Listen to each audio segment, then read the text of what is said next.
Now, there's a fight coming up between Paul Smith of the UK and Arthur Abraham. Now, this fight is an interesting one because I'm actually going with Paul Smith in this one.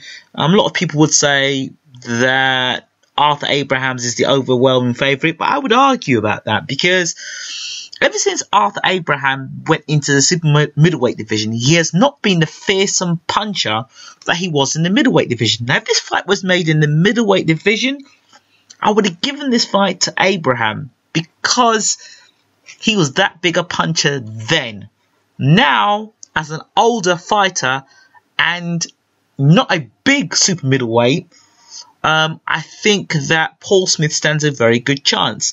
Now, Paul Smith himself, I don't believe is a super middleweight. Well, he may have grown into the weight division now, but I always believed he was a middleweight that was fighting at super middleweight. So these are two small middleweights fighting in the super middleweight division. That's the way I see it, and I think he stands a good chance because if you look at the two guys that have beaten Paul Smith, James DeGale and George Groves, both guys are pretty big super middleweights, and I think that Smith may be able to fight a better fight with a smaller Abraham, and I think that Smith can negotiate and can win this fight with Abraham, because I think Abraham is a gooder fighter as he was before, and I think he's older and I think he's slowing, and I think if Smith is going to become world champion, this is the best route for him to do it.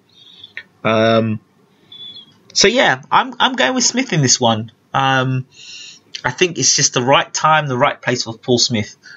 He can do the distance. He's been the distance. He has decent punch power. I'd be surprised if he stops Abraham, but I'm looking for Smith to probably nick some points. If he is going to stop Abraham, it'll be a late half of the fight. I think if Smith goes looking for Abraham and tries to have a toe-to-toe fight with him, he can get himself in trouble. But I think if he boxes against Abraham, he beats Abraham. Those are my thoughts. So I'm backing Paul Smith to become the WBO super middleweight champion of the world. I actually like Paul Smith, you know. But I thought bigger things were going to happen with him back when he was in the Contender Series. But who knows? I think all the experience he had with Buddy McGirt and all his trainings then, I think will come together on this night. It's taken him a long time to get a world title shot. I've always wondered why it's taken him so long. But now he's got his shot for a world title shot, and I believe he beats Arthur Abraham. Let me know what you guys think. I'm out.